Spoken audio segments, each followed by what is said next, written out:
Well, it says it's showtime, so I guess I'd better believe them. Sab here, Sab in Paris, and welcome to my little corner of the universe. Look, I've got the Eiffel Tower, and I've got Le Chat Noir and everything. So we really are here in Paris, and it really is me doing my little thing for the next hour or two. And I'll tell you what it's all about in a second. Let me just get rid of me on the other screen, just checking in to make sure that I actually am alive. Yeah, seem to be live, more or less. Okay, set that up. So welcome if you're watching. You can say hello in the chat. This is the Infinite Creativity Sabsang. For what that's worth, it's about creativity, it's about infinity, and it's about Sabsang. Sabsang is what? Sabsang is a time when people get together with generally around someone who has got something they want to share with no pretensions whatsoever. Well, actually, often in the sort of more spiritual world, they kind of do have pretensions in that they, I'm kind of getting myself in knots here, but I would like to talk about creativity and anything that relates to that. And if you have any questions on that, I'd like to talk about your questions. I won't say that I'm going to answer your questions, because I can't answer your questions, because I don't know what the answers are for you, you see. But I can maybe point you in certain directions. I don't know yet. So the idea of this little thing here is I show you some stuff that I've created during the week. And at any time, you can ask me a question about something that I've shown you or anything else you like. Ideally, I'd like it to be 50-50. There are some of these sort of happenings where someone just takes questions. They're kind of a recognized authority on something or other, and they sit there, they give a little speech to start off with, which is, to be honest, a little bit like I'm doing, and then they just take questions for the rest of the time. But I'd like it to be more of an interactive thing. You see, I want to talk more about my stuff as well, not just your stuff, but I do want to talk more about your stuff than 0%. So do please ask me questions. Stimulated, maybe, who knows, by the stuff that I'm going to share with you. And I can make the claim that I do produce stuff for what it's worth. I mean, we all produce stuff. But that doesn't mean that I can't tell you about my stuff. And I've chosen to do so. It's this weird thing called the internet. We can, so I am. Let's see what happens. And there's definitely a huge spirit of me believing that creativity is a wonderful way to lead a worthwhile, enriching, and generous life. Creativity for me, I'm not talking about being creative in everyday life with sort of necessary things like going to work. You know, you're creative in the route you take to work, you can, or creative in cooking a meal. I'm actually talking more about creating stuff that seems to be quite pointless. You know, it's just for the pure pleasure of creating art, for example. And why wouldn't I talk about being creative making a meal, or being creative doing exercise? Well, of course you can, and you should. But I think there's something about creating purely, something that doesn't seem to have a purpose which is directly linked to living or dying, for example. I mean, painting a picture, you know, you can't eat it. You could possibly sell it to generous friends or sympathetic friends, or if you're really famous, maybe you could sell it for money. But what I'm talking about is doing something which you're not even necessarily expecting to get a return from it. You're just doing it for the pleasure of giving. And that's important, because for me, creativity doesn't finish by creating a piece of writing or a painting or something. It never finishes, actually. That's why I call this the infinite creativity Sabsang. But you could say that the first part of the process is creating something, and the second part is sharing it. And for me, I have my little mantra. I'll say hello to you, by the way, soon. I see some people watching. Thank you. That's fantastic. I'll say hello to some of you and talk and read your comments in 1 second.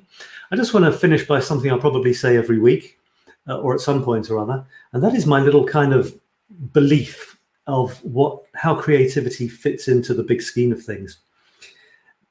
I believe that I like to say there's a 3-part cycle, which is creativity, create, share, and learn. And there isn't necessarily a direction in which those things are done. It's not necessarily you create and then you share. And you don't necessarily start with one of them, which lead to the other two, and then start again. I see it very much as a cycle that has no beginning and no end. But you have to start somewhere in describing it. So imagine you create something. You create a picture, you create a poem. You could, I guess, create something like a new series of webinars. But as I said earlier, I'm really into a kind of pure creating for the fun of it and for no reason at all. The way a kid might. A kid doesn't have great plans of building a railway out of wooden blocks so that he can then monetize it by selling the design on eBay, So that's the kind of creativity I'm thinking of, just doing something for the fun of it. And for me, part of the fun of it is sharing. So you create something, you share it. In the sharing is a great deal of pleasure. I don't know if you've noticed, but giving is actually a hell of a lot more, gives you a much nicer feeling than receiving. A much deeper, more profound, those 2 words will do, feeling than just receiving something. You receive something, you feel obliged, you have to say thank you. You have to write a thank you note to your grandma. Oh my God, I used to hate getting things from my grandmother because I knew that right behind it came my mother and that damn thank you note. Whereas giving, you feel like you're the king of the world, here, have something from me, my subjects, you don't have to thank me, not yet. And, but that's just me messing around. There's just this wonderful thing about sharing something, and you don't do it out of wanting something back. If you do, you've got it wrong. You give because of the pure pleasure. It's kind of selfish actually, because you're going to get pleasure from giving, but it's also a way of showing people that you care. So let's say you paint a little picture, you give it to someone, great. And then what happens? Well, they get pleasure from it. And this isn't why you do it, but they feel some sort of spark in them to create themselves, they want to create something too. They might want to create something to give something back to you. Remember, that's not what you did it for. That's not what you're expecting, but that might happen. Or they might create something because they've had an idea of who they could give that to. Apart from the fact that when you create, you just feel good. You forget time, you forget your worries. Have you noticed whenever you start writing, you start painting, you start singing, you start doing anything, your brain just says, oh, thank you, at last. And it does its thing, the thing it loves to do, and that's get inventive. Draw on the powers that be, bring them on down and start shoving stuff out, which you don't even know where it comes from. And it comes from a combination of ideas from the beyond. You have no idea where they come from, mixed with what's already gone on, I think, in your life so far. And who knows what else. And out comes some new stuff. And then the final part of the kind of my little cycle here is you create, you share. When you share, you will get reactions, and you can learn from those reactions. If you get a good reaction, then you can learn that was a good thing to do. Let's try that again in a different way, maybe. If you get something that doesn't seem so good, well, you learn maybe you don't want to do it that way again. And the sharing, so the learning, it goes both ways. People learn from you when you share, and you learn from their reactions. So that's the sort of creativity I'm talking about. It's really nice that some people are saying hello. Let me see who is saying hello. I've got Jen. Hi, Jen. Nice to have you here. 𝗪𝗫𝗪. Hi, 𝗪𝗫𝗪. On an isolated Sunday afternoon. 𝗪𝗫𝗘𝗜. Hi. Nice to have you here. I should be saying hello, showing these people. Look, it's Jen. It's 𝗪𝗫𝗪. It's 𝗪𝗫𝗘𝗜. And who's this? It's it's Leo. My son is watching. Leo, hello. How are you doing? And maybe his mum too. Hello, Leo. Oh wow, that's a first. Now what do I do that my son is watching? Oh boy, this is going to be a new one.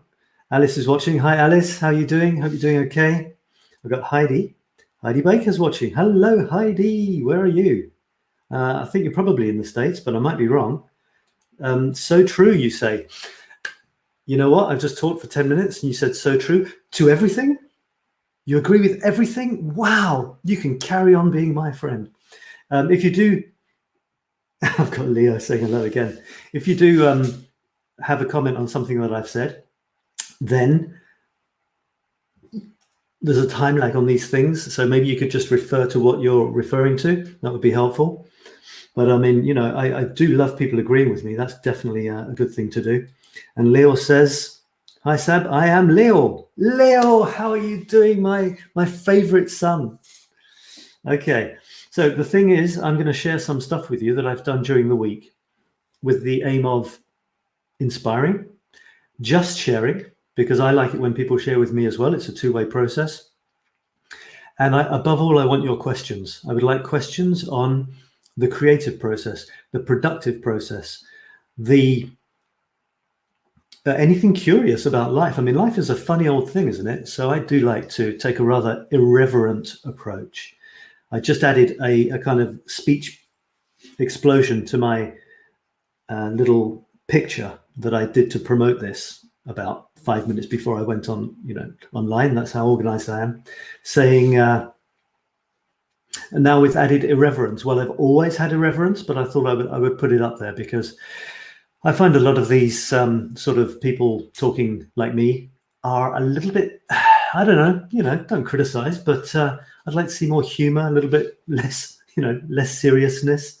Life is a kind of funny old business. So you can be creative and you can laugh at yourself as well. I don't know anybody who laughs at me as much as I do. And I'm not just saying that. So I do need questions, right? So the point of this is, hey, 𝗬𝗪𝗙𝗧. Hi, nice to... So I've got Leo here. I've got 𝗬𝗪𝗙𝗧. 𝗬𝗪𝗙𝗧 is joining me. So guys, I want your questions and comments about creativity, about productivity. Those two go hand in hand. And I'm a work in progress, just like everybody. And creativity is fine. But very often creativity is a kind of a dreamy state where you're imagining things, you're dreaming of plans. You've got these great ideas as you're walking through the woods or in the shower or whatever. And then you go home and you have to clean the toilet and make the meal. And oh my goodness, is that the time? And, bye-bye wonderful creative ideas. So the other half of that is productivity. How do you take the creative ideas and produce them into something that you can then share? They come from nowhere. You've got to be open to even let them come in. But then you go through all the process, the creative process, the productive process, and then you let them go so that they don't even exist. Then boom, they come from somewhere. They go through your process and then it's like a kid growing up. It's time to let them go. And if you don't let them go, I mean, I had little paintings like this. I mean, nine little squares in my Infinity Squared painting series. And I had quite a few of them. And they were sitting on a table down there. They were looking very pretty, but no one was seeing them and no one was interacting with them. They weren't making anyone feel more connected. They weren't giving anyone any pleasure or any annoyance. They were just sitting there. And I thought, well, I can be quite selfish and, they're mine. They're my paintings. I'm not going to let them go. I took ages to do those things. And yet I was thinking, who am I touching by having my paintings sitting on my table? I'm not saying many people would buy them. Maybe they will, maybe they won't. But nobody's having the chance to get their hands on them in any way. And I thought, that's ridiculous. What is the greatest pleasure? It's in communicating with other people. So I'm not replacing my favorite word, creativity, with communication, but it's getting kind of close. Connection, I meant, not communication. Connection is actually taking over from creativity in my mind in terms of important word of the year, connectivity. So, for example, I started this thing. Let me share my screen. I've actually got Heidi in this kind of friends thing here, which is good. Hang on. Yeah, here we go. These are some friends of mine. Heidi, hello. I don't think you've actually watched yet, have you? I haven't seen you before. Anyway, what am I looking for? Yeah, I'm actually looking for I2C. This is, maybe it won't come up with just that. Sometimes it needs the W's when it's not a .com. Could go. Yeah, so this is what I decided to do. I thought, don't be stupid, don't be selfish, spread the love, and put these up for auction. So I'm putting them up for auction, one square at a time. And the idea is you grab a square, and each square is connected on all four sides to other squares. And it doesn't matter where this is a typical one here, which has been exploded and mixed up. So if you put them together like this, as you look at it, it wouldn't make a coherent picture. But if you turn them around a bit, then it would. And the magic is you can take any one of these squares, you put it in the middle, and all of the other 8 can go around the outside, whichever of the 9 you start with, and it makes a complete picture. So I had this crazy, fun, creative idea that I would put these up for auction. I don't like to say sell them, because with the postage and everything, it's not really a money-making activity.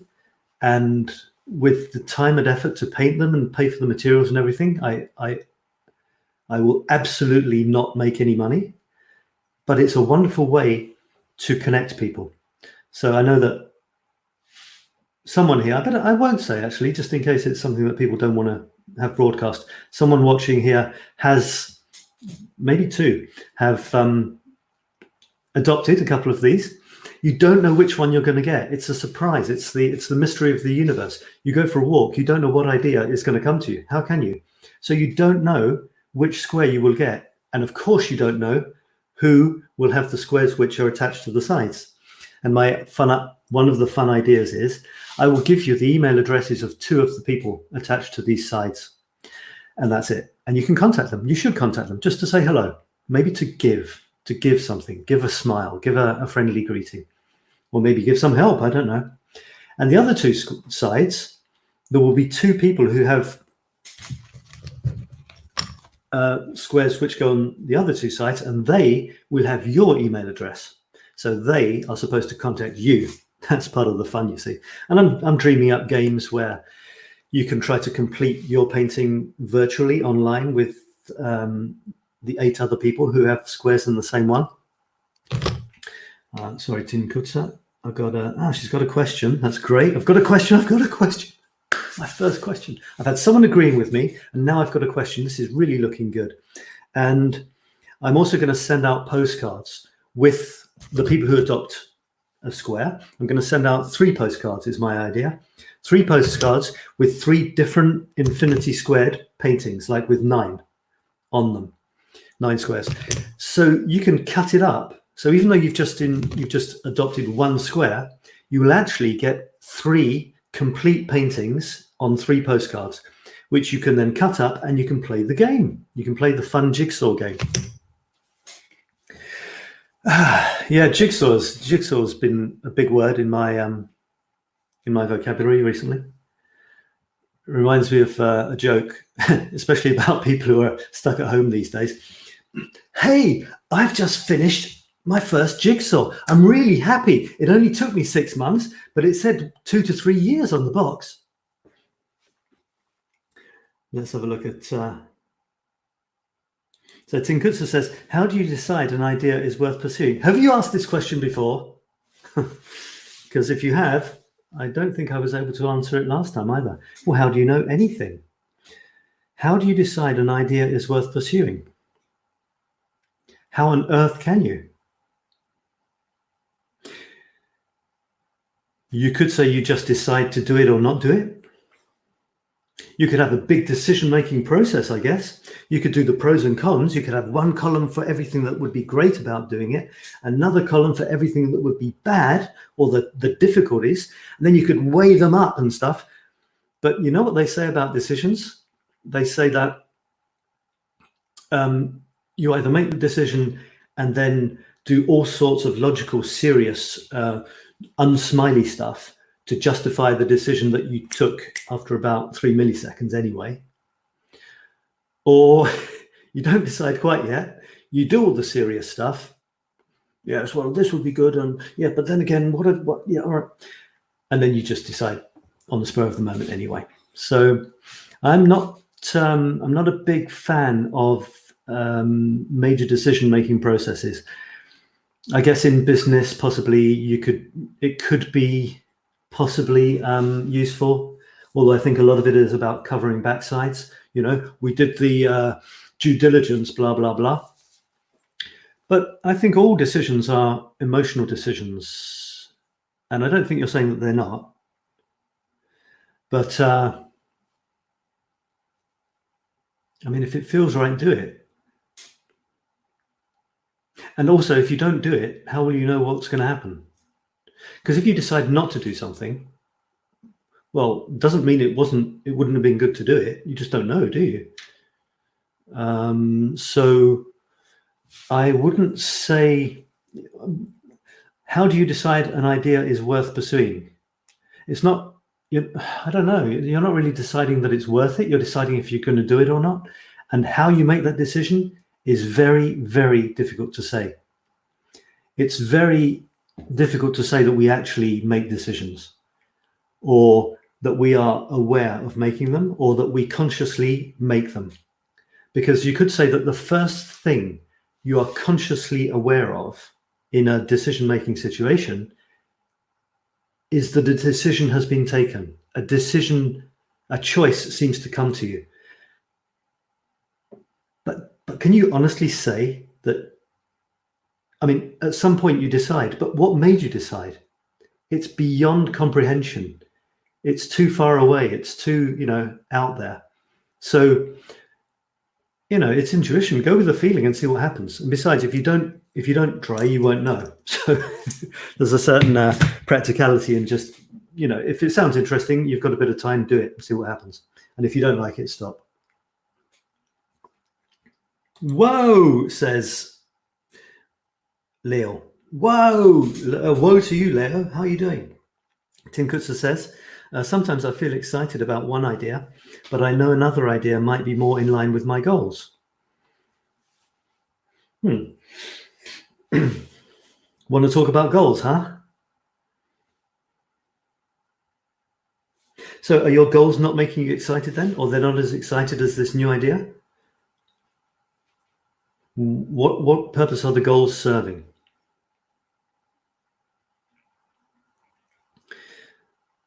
How are the goals more important than following something you're excited about? Do you think the idea you're excited about is like a bit of a whim and it might just take you off on a tangent, whereas in fact you've had a good serious think and you know that your best direction forward is in the direction of your goals? I guess you can weigh those things up, can't you? Ideally, it would be nice if you were most excited about the thing you've decided is your goal. Is a goal something that you try to force yourself to do, whereas in fact you'd rather be doing something else?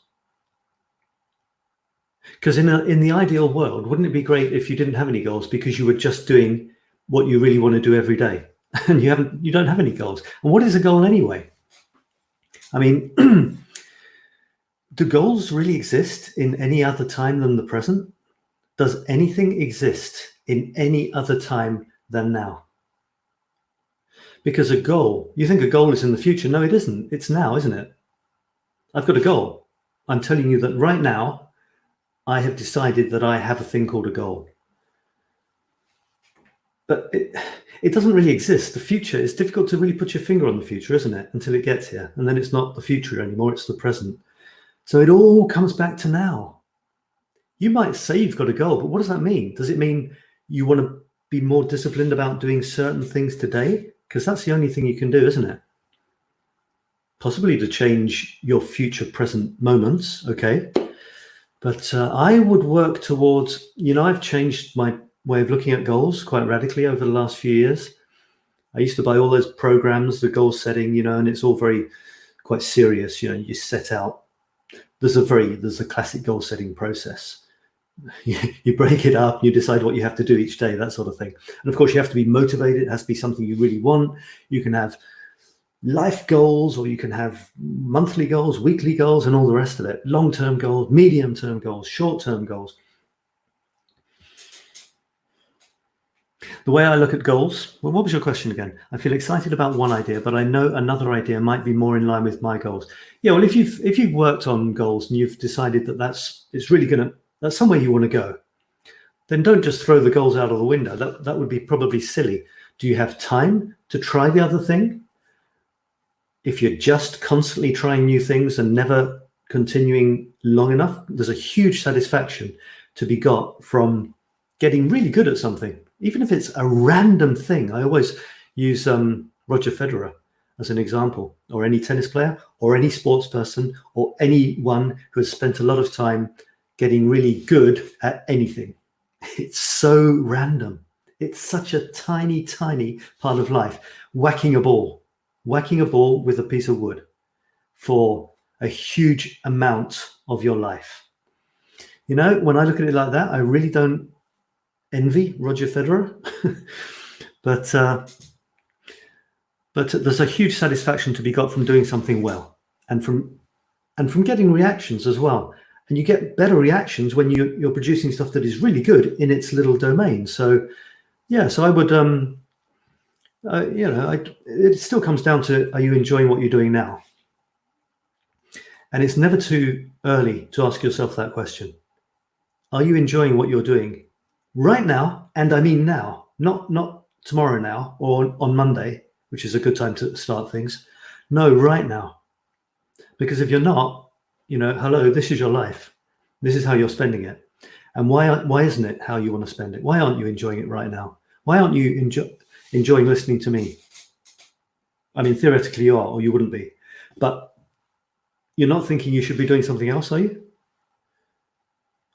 If you are, then to be honest, it would probably be better if you went and did something else. Because try to enjoy everything. Try at any given moment in time to be able to say, I'm happy doing this. And then 2 minutes later, now I'm happy doing this. I'm washing the dishes. I'm happy doing this. I'll have clean dishes afterwards. Anyway, there's a ramble. 𝗫𝗏𝗏 says, anyone else apart from 𝗫𝗏𝗏 may ask questions. She doesn't have, she hasn't paid me a lot of money to be the only one who can ask questions. So please ask me some questions about creativity, productivity, life, the universe, and everything, and I will ramble. Do you remember how you got started with the puzzle paintings? Thank you, 𝗫𝗏𝗏. You see, 𝗫𝗏𝗏, she has her Facebook group, and she is able to dream up new questions every day. Bravo. And now she's doing it for me too. Good to have you on the team. Yeah, I do remember, actually. I was sitting in a cafe in Corsica about 17 years ago, 16 or 17 years ago, and I looked up at the wall. I don't know if you know my paintings. Let me just show you my paintings. 𝗫𝗏𝗏𝗏. My paintings are rather strange because they have no beginning and no end. In other words, the painting runs across several pieces. You can see one behind me. It's a bigger one. It runs across several pieces. That's not a good example, is it? That's the raw material. It runs across several pieces, but with no beginning and no end. So, for example, if you look at any of these,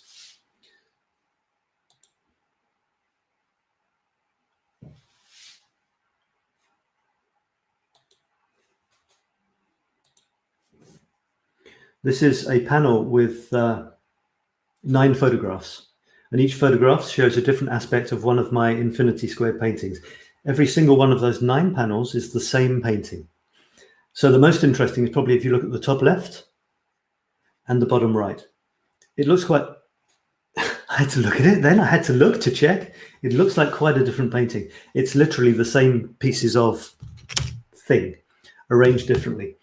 And as I said, you can have anyone in the middle and always create a new painting around it.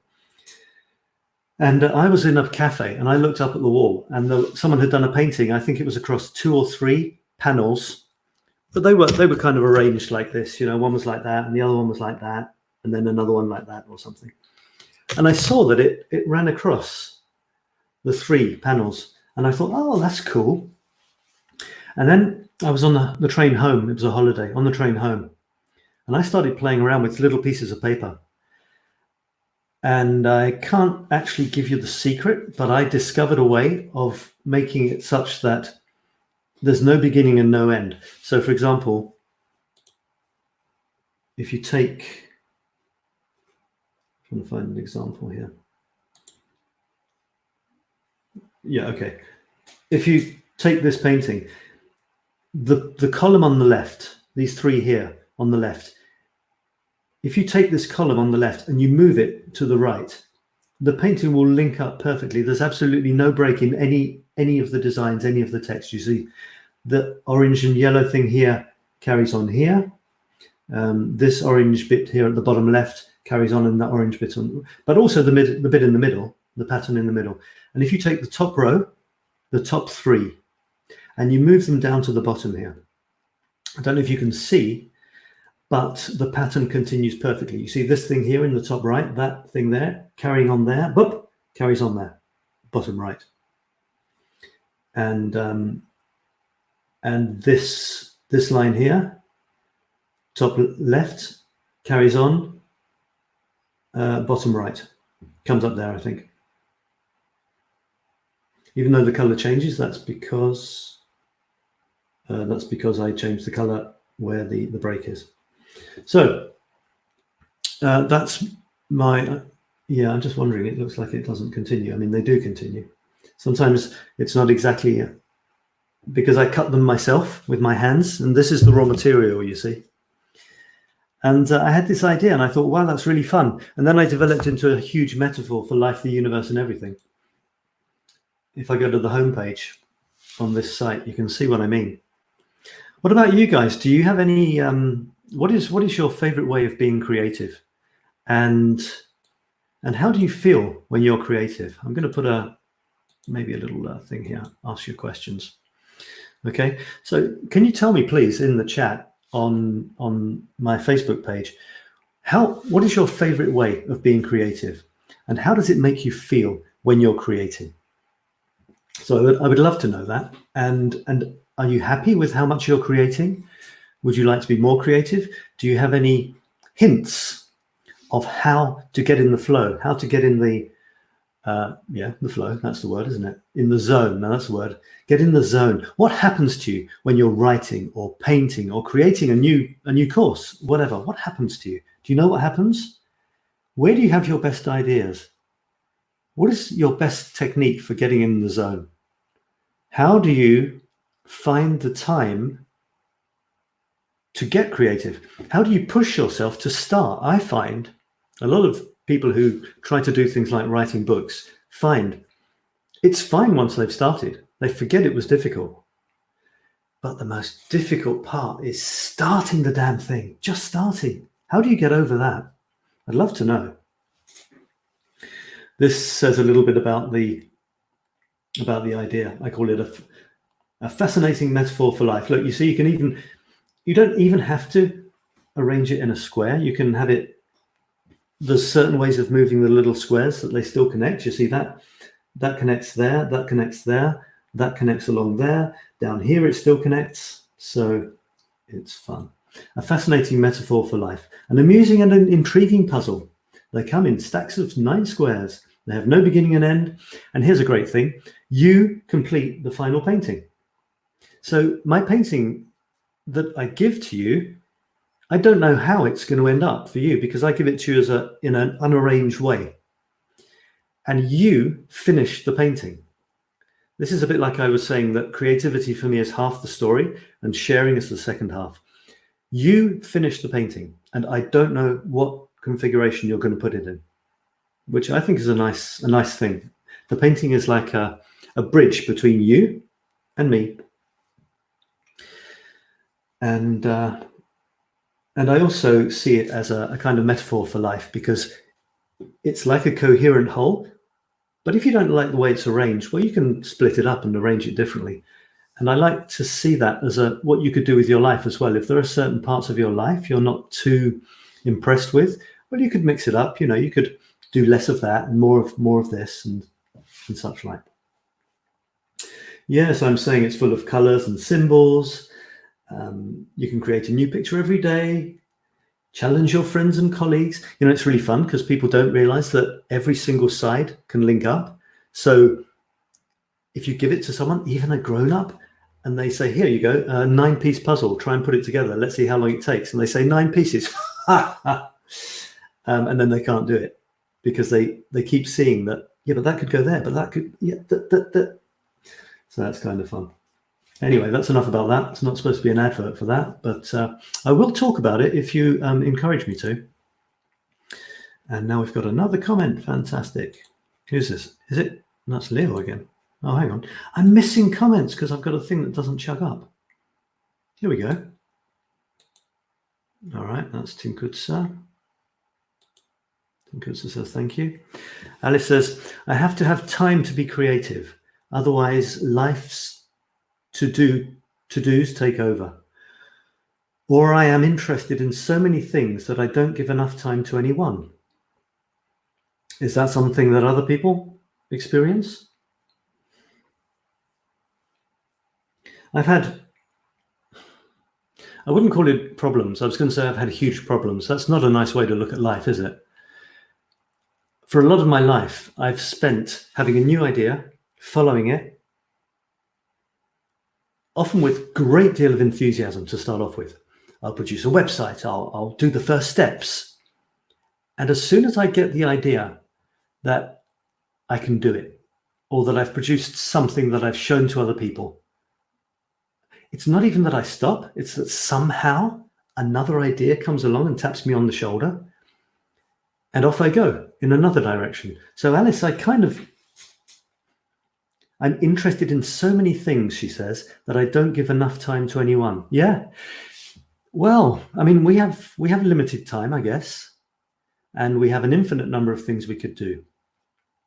So what do? Is it better to focus on one thing like Roger Federer, whacking a ball so often, plus having the kind of random physical makeup that meant that he's really good at it in relation to other people, and do that? You could do that. I guess the other extreme would be to do tiny bits of everything, like maybe climb up one mountain, learn one sport, write an article, learn one song, learn a musical instrument, paint one picture, contact one person in Australia. I don't know, imagine you do a million things once for a little bit. So that could be another way of doing it. Would that be satisfying? Well, I guess for some people it is. Some people have the travel bug and they just want to visit every country in the world. Others, they get obsessed with one country and they want to know everything about it. Some even get obsessed with one city. And that's kind of my route. I did this, I had this plan around about the age of 27. I tried a few different things and it wasn't quite working for me. Something was lacking. I thought, you know what, I'm going to do a tour of the world. So I started my tour of the world. I didn't have much money, so I got a coach from London Victoria coach station to the nearest thing that wasn't Britain. And it happened to be France. And I stopped. That was my tour of the world. I thought, well, I'm abroad. They speak funny. I like the croissants, and this will do. Oh, and they've got this tower thing. So that was it for me. And then I got almost obsessed with Paris. Paris inspired me artistically. The history is really rich. I made a choice. Or did the choice make me? I don't remember making the choice to stay. I just remember not making the choice to leave. So that kind of means go with the flow. How do you know what's right for you? You can't say what's right for anybody other than yourself. And even then it's difficult to say. But just try and be enjoying what you're doing now. I guess I guess if I do these things on a Sunday for the rest of my life, I'll still be saying the same thing at the end, on the last one. You don't know what's right. I couldn't tell you if doing one thing really, really a lot, getting, reaching a really high level in this one kind of tiny random thing, or doing a little bit of everything. I haven't jumped out of an airplane. I haven't sailed around the world. I haven't been down a deep cave. I haven't done snorkeling, like sub-aqua diving. These are things I haven't done, and I could. But, I haven't. I could have, but I haven't. So my choice really comes down to, well, am I happy with what I've done and what I haven't done? And if not, well, I should either find a way to be happy or go and do the thing that I'm not happy not having done. So that's kind of random rambling in a way, but having said that, I think there's a bit of coherence in there. Just ask yourself, are you okay doing what you're doing right now? And nature will make it that when you get so frustrated at not having done something that you actually decide to do it, well, that was the time.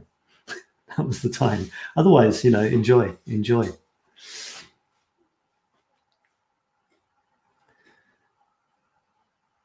Okay, let's so Thespina says, getting started and finding the time to finish is what I'm struggling with. And the bit in the middle? That's not a struggle, no? This is the big thing, isn't it? Starting and finishing are actually far, far more difficult than the bit in the middle for many people. I really do know what I'm talking about here. And is there a solution? Do we need a solution? Well,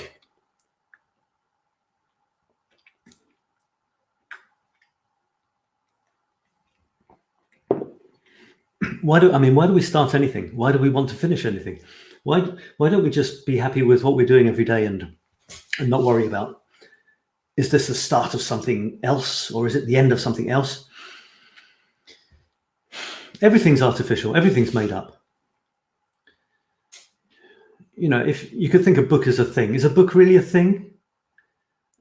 Was there no existence before the book and a completely and utterly different existence after you write the final word and the final period or full stop? Is a book really a thing? What about if you modify it? Then it wasn't finished then, or the new edition. So we get kind of caught up in the idea that there are things in life, things to do, things to start, to do for a while and then stop. And then we'll start something else, do that for a while and then stop. I'm not sure if that's the best way of looking at things, because behind it all is your life, which is carrying on. And a lot of these things that we so apparently start and stop, they're kind of invented, they're kind of made up. So it can be satisfying to have these kind of landmarks. The idea of writing a book is a nice idea. It excites us. Maybe, books didn't used to exist, remember? So it's a kind of new thing. I'm not sure if it's inbuilt to the human psyche that a book is a good thing to do, or everybody has a book in them. I know it's a nice romantic idea, but it's still made up. I think it gives us purpose to have projects. We define the project and then we decide to have a go. And if we finish it, we feel good for a while. And that's fine. That's good. I think it's good to have. How do we feel good about what we're doing right now without the feeling that it's part of something bigger? So for me, that's where goals come in. But you still need to feel that what you're doing right now is good. I kind of reduce it down to a day. if a day is like a mini life, when we wake up in the morning, it's kind of like being born. And when we go to sleep at night, it's kind of like a mini death. So why not take the day as your sort of current life,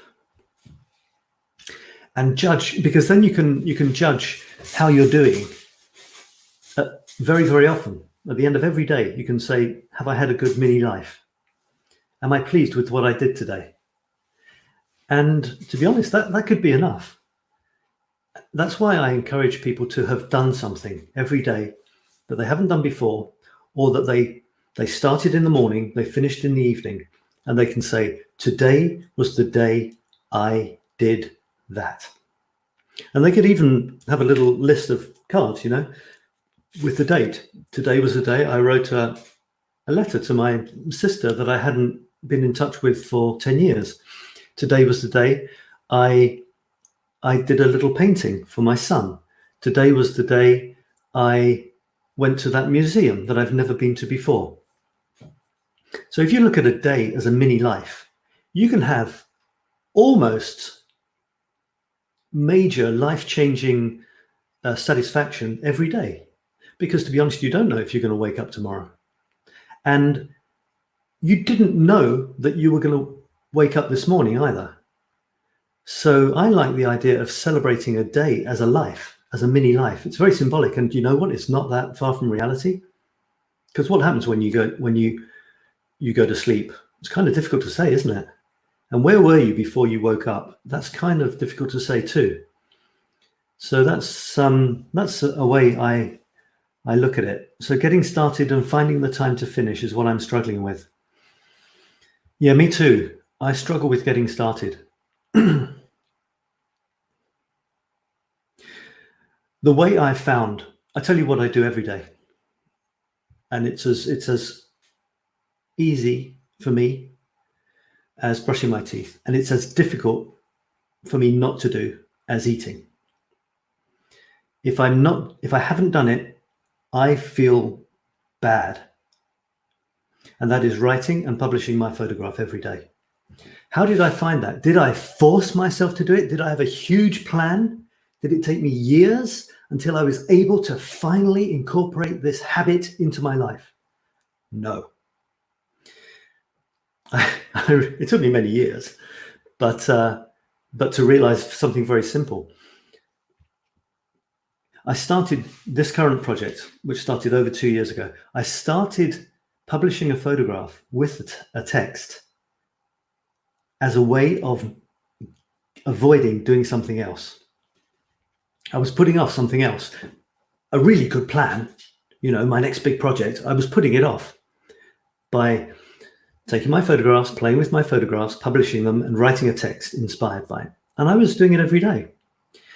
And one day I suddenly thought, hang on a second. You should be doing that, apparently, should, but you're doing this instead. And you do that every day. When are you finally going to do what you said you want to do? And why do you always come back to this, playing with your pictures and stuff? And I suddenly realized that the pictures and the writing were what I should be doing, not the fancy project that I bought some online program to try and force myself to start, get through and finish. The thing I was doing for pleasure to avoid the other things was the thing that was my thing. I didn't want to I realized that to such an extent that I then felt obliged to do my fun thing every day. But in fact, it's just become like that. It's just what I do now, to the extent that I feel bad deep down if I haven't written or done my photograph of the day. Starting is a biggie. It's how do you start something? There's ways of tricking yourself into starting something. Starting is funny because why is it so difficult to start something that you have decided you really want to do? That's normally, isn't it? You want to start something because you think it would be really great to be doing that. So all writers have this, don't they? This the blank page syndrome, the fear of the blank page. Artists can have it. Sometimes I spend hours with a blank canvas, not wanting to put the first brushstroke. Because what if it's the wrong one? Out of all the infinite number of ways I could make my first mark on that canvas, that blank virgin canvas, what if I choose the wrong one? Shit. So I don't. I just wait, you know. I remember I did this one painting once, and it was all based around a line that went like this, a curvy line with about 5 curves in it, and it took me hours to do that damn line, because after I'd done the line, the rest was colouring in, you know, by numbers, more or less. It was that line. I didn't want to do it twice. I didn't want to rub it out. That line took me hours to do. I mean, hours to begin, and then about 3 seconds to finish. But that's kind of buying into the idea that there's a thing called a mistake. There isn't, especially not in creativity. There's no mistake. How can you make a mistake when you're doing something that hasn't been done before by anyone else ever, or ever will again? A mistake on whose terms? It's only if you're comparing yourself to other people that you think you might make a mistake. That's if you buy into certain rules, or it might not be very good if you're comparing yourself to someone else who you're trying to copy. I'll use that word, copy. You know, it's maybe you say, oh no, I'm not trying to. Yeah, but if you're comparing yourself to someone and you don't think your creation will be as good as theirs, well, you're copying them. So you want to copy them, because by that definition, perfect, by that definition, would be doing it exactly the same as them. That would be perfect. Otherwise, it's not as good as them. But why buy into that definition? It's a silly definition. Creating is by definition unique. It hasn't been done before. Full stop. I mean, by anyone, but that's not necessary. It hasn't been done before. That's what creativity is. You're doing something new, and you can't compare something new with anything else. How can you? How can you compare two human beings? You could compare their height, I guess. You could compare their age, maybe. But could you compare their souls? Could you compare their goodness? Could you compare their creativity? I don't think so. How could you? How could you? I have this I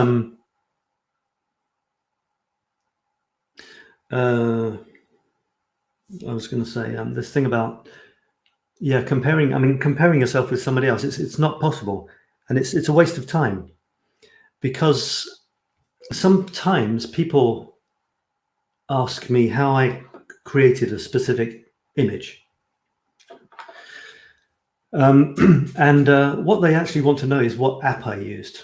This is already, I don't like the word failure, but this is already a failure for me. If they're more interested in the app, if there was one, than the way the image hits them emotionally and viscerally, then I've failed. Having said that, I do play with apps a lot, so you know there's leeway in there. There's leeway, but I remember writing one of my Paris photo chronicles, and you see that they look like this. They have images, and then I attach words to them. So you see this one here. Oh, sorry. So that's the image, and every image has its words. This is the first one in 800 that I used another colored text than white. You see, tiny bits of creativity within boundaries. This is something I advocate for people. Give yourself boundaries, and then try to be as creative as possible within those boundaries. I guess Roger Federer, his boundaries are the rules of tennis.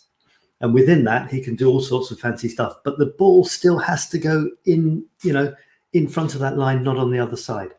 So I've given myself boundaries. I'm going on a tangent, but that's fun to do. if ever you want to know what I was going to say before, remind me. So my boundaries that I've given myself recently is squares, for one thing. I decided I would only publish square photographs. And that's a pretty tough boundary, because in one fell swoop, I have got rid of the possibility of playing with different sized edges. Wow, that's a biggie.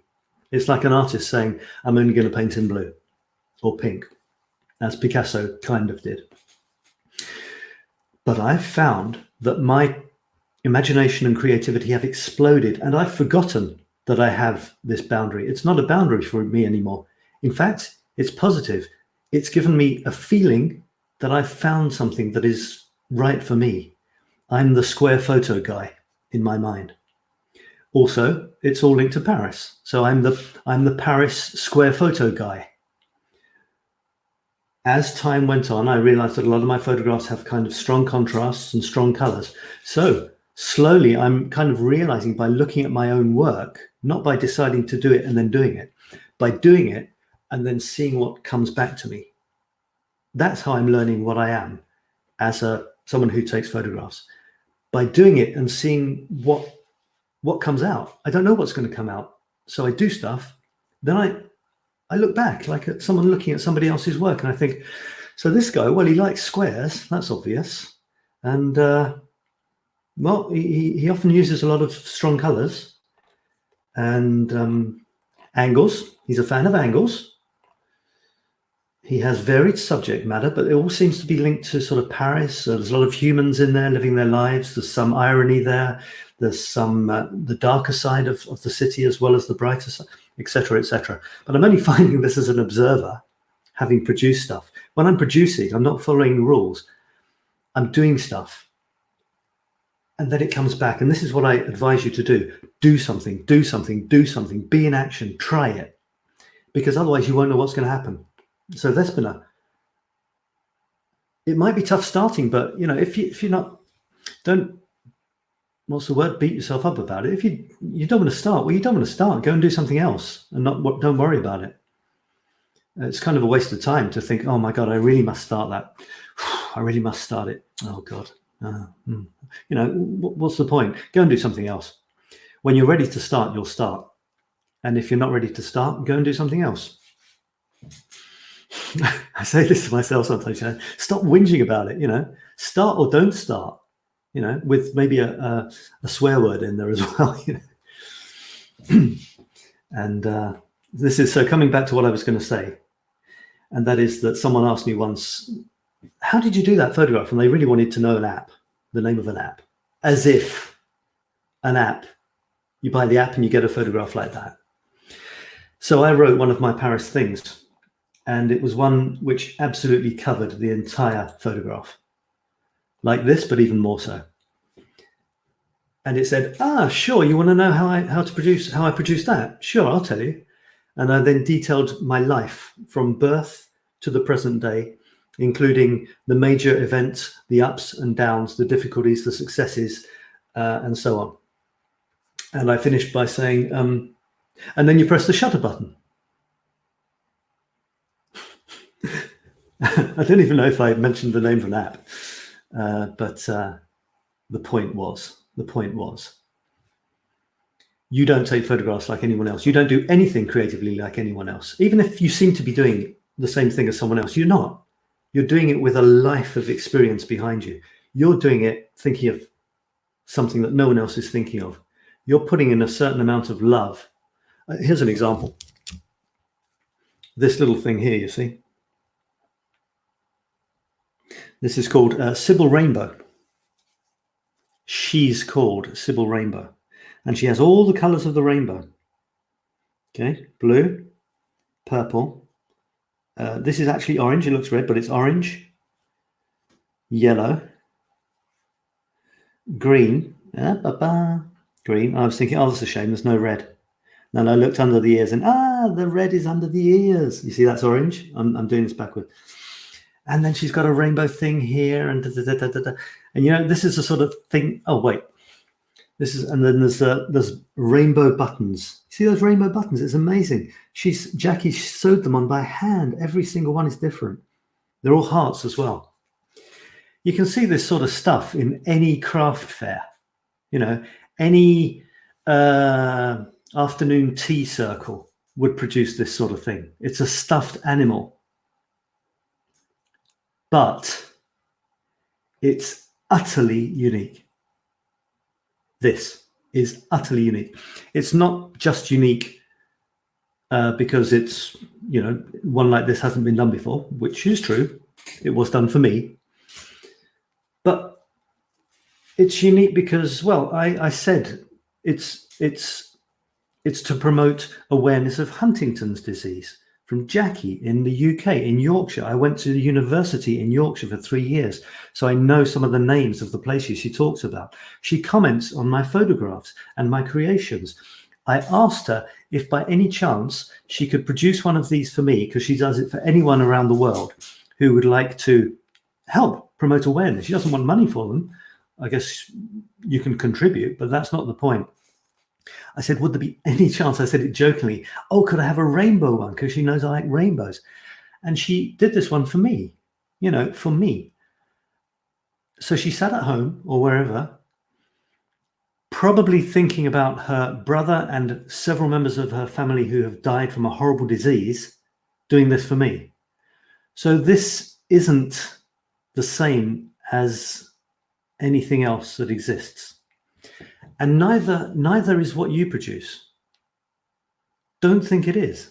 Don't think it is. Maybe she bought a pattern on how to make a dog made of felt, colored felt. But, you know, she's not the same as the person who wrote the pattern. So I don't buy it. I don't buy anyone comparing themselves to others. And yeah, I won't be having any of it. I encourage people to create, not to compare. Have fun doing it, share, offer either a picture of it or it to other people and see what happens. And beautiful things happen. Okay, hang on, here we are. Whoop, whoop, whoop, whoop. All right. Oh, we have quite a few comments here. So Despina getting started. Despina says, right now I'm drawing as I'm listening to you. Now, you see, what you're drawing is utterly unique, not the least because my words are behind it. I knew someone once, an artist, who said, when you buy my painting, you're buying a song as well. Every painting was painted to a particular song, and that song is now part of the painting, as am I. And the painting was linked to the name of the song. I mean, you don't hear the song, you don't press a button, and a hidden MP3 player plays the song. No, but the song is inherently in there. So whatever Despina is drawing right now, well, I'm kind of part of that, and she's part of this, which is beautiful. That's what creativity is, and that's what connectivity is. That's what this is all about. Everything is connected. We are all connected. And that's what I want to be a big thing for me from now on. The idea that we're all connected. If only more people felt that way. When we're born, we feel that way. Or to be honest, we don't feel disconnected. We don't feel anything except primal sensations. And then slowly but surely, we start to separate ourselves from things around us, seemingly, and start to believe that we are something here and that is something there. And yet, I don't think it's true. And then maybe one day we start to unlearn that and we start to feel a bit more connected once we've gone through a really sort of selfish phase of, you know, this is my apartment, this is my car, don't touch it, and all that sort of stuff. And that's part of being human. And no, I don't want someone to come in here and kick me out of my little rented apartment or take my computer. No, of course I don't. But fundamentally, we are connected. I mean, if you are there, you're there because I'm here. I mean, you're there in the way you're there. Your life is being changed by being present with me here, as my life is being changed less knowingly. But if you write a comment, I'm replying to your comment. If there was nothing to perceive at all, what would I be? I wouldn't even exist. So we are linked. Everything is linked. I'm not a sort of hippie tree hugger, but I do think me and the tree are kind of the same thing. And whatever you want to do with trees is good by me. I might take a photograph of my hand with the fingers slipping into the sort of rugged bits in the bark. And well, even before I did that, we were connected. But when I do that, then I really feel connected. And you see some people in this world, they don't seem to be connected at all, or they see very, very strong barriers or walls. Or if there aren't walls, they think there should be walls. And it's all artificial. It's all artificial. It's like saying a certain activity is a game of tennis and another activity is baking a cake. It's all made up. It's fun to make things up, and it gives us a structure to our lives. I'm doing a webinar. I've invented the name because I like inventing names. Call it a webinar. Webinars start when you press the button to go live. They last a certain amount of time and they stop when you say end, when you hit end broadcast. That seems to be a thing. It's not a thing. It's not a thing. Your lives continue when I hit end broadcast, and so does mine. Maybe the video continues for a few seconds after I hit end broadcast. So it wasn't really the end of the broadcast, you see. And then, of course, it's been recorded and. So everything's a big joke, but a wonderful joke. You can look for meaning if you want. And if that gives you pleasure, look for meaning. You can feel that you've found your purpose, or you can feel that what you're doing is purposeful. That's great. Do it. Do it. If it makes you feel good in the moment, if you enjoy that, if it doesn't hurt anyone else, that's a great way to lead your life. So I'm actually very, very honored and touched that you're drawing as you're listening to me, 𝗪𝗏. Really, that's really beautiful. 𝗤𝗏𝗙𝗜𝗏 says, I've stopped visualizing the process. That helps me get started whenever I want to experience the feelings associated with that activity. I've stopped visualizing the process. That helps me get started. I wonder what you mean exactly by that. Some people, they visualize doing something to get them, it's like they're actually practicing. They say that the brain doesn't really distinguish between imagining doing something and doing it. Maybe it's a way of, you don't think of all that you have to do once you start. Is that what you mean? You just think about starting and then see what happens then? Okay, I'm not totally sure. Okay, 𝗪𝗏𝗪 says, capitalizing or monetizing on our creativity is an option. We need to take into consideration. We are adults. That's a label. And need to make a living. What's your definition of a living? And we could do what we love and love what we do. I'm struggling with that too.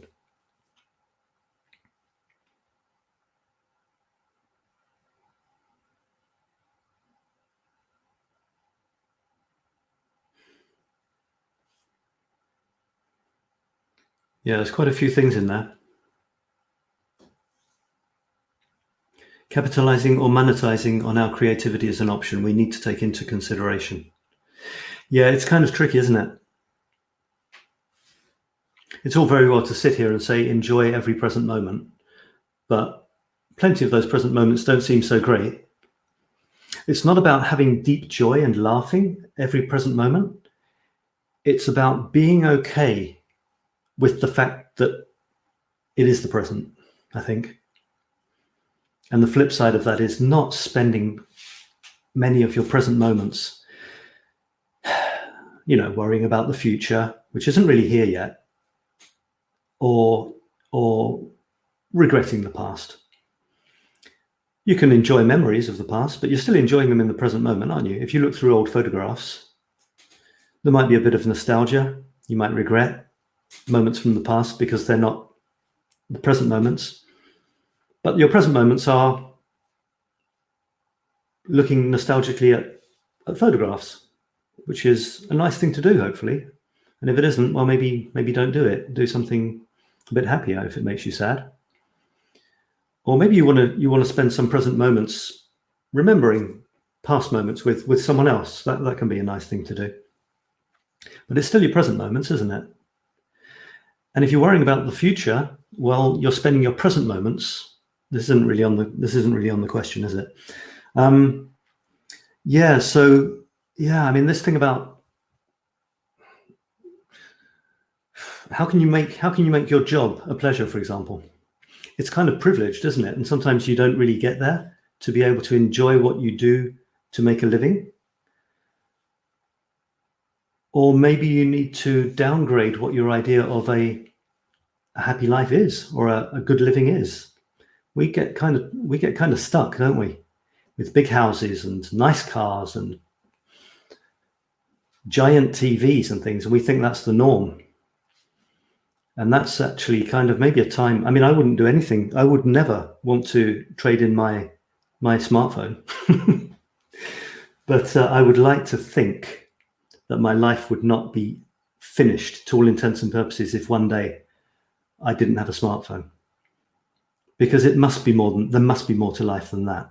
And there was. Before there were smartphones, I was still living my life. So it's that kind of double perspective, isn't it? Like I said, I don't have answers to any of these questions. I can only talk about them. We're adults and need to make a living. Yeah. It's funny though, isn't it? I mean, we're adults on the way to kind of reverting to childhood and then disappearing again. So at what point do we have to be really serious in life? Is there a certain sort of between this age and this age you have to be serious, and before that and after that you can be kind of gaga? I don't know. It's kind of strange, isn't it? It's a funny old question. There's not really any answers. It's just what we've got. It seems to be what we've got. We could do what we love and love what we do. I'm struggling with that too. Well, ask yourself questions, nice questions, deep questions about enjoying yourself now, about what life is, about who you are, really. And there aren't necessarily any answers, but maybe you can enjoy the questions, enjoy exploring with others, because that's community, that's connection, exploring the big questions together, but not necessarily making the exploration the fun bit without the need to find an answer. Because once you find the answer, it's like knowing when you're going to die. Where's the fun in that? How could you actually, what if you found the answers to everything? What would you do then? Watch Netflix? But then you'd know the end of the series, wouldn't you? So it wouldn't be any point watching Netflix. Paint a picture, yeah, but you'd already know what it would turn out like. So enjoy the fact that we don't know and that we'll never know everything.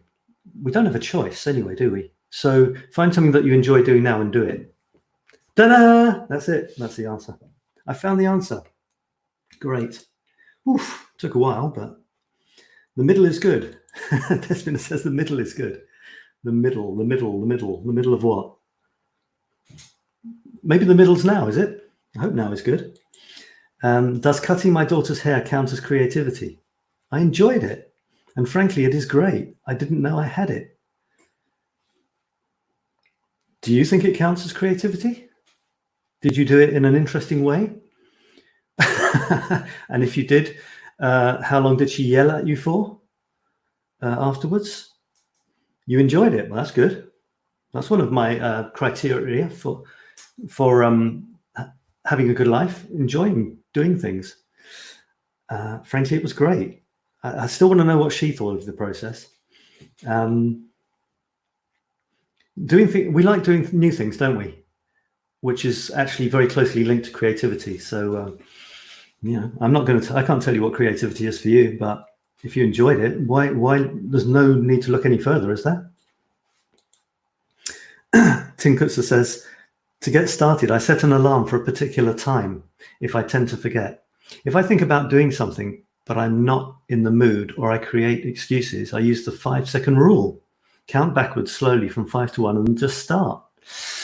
It's like bypassing the brain, isn't it? It's like bypassing the thinking part of the brain that comes up with all the excuses. You're actually counting. You count really earnestly. 5, 4, 3. Don't you go. No, 2. You stay over there. 1, 0. Go and do it. Go and do it now. Now. So that could work. It's a little technique, isn't it? It's kind of a trick. Yeah, if it works and that's what you want to do it. Yeah. It all comes down, sometimes ask yourself, why am I finding it difficult to do this thing? Because if you are, do you really want to do it?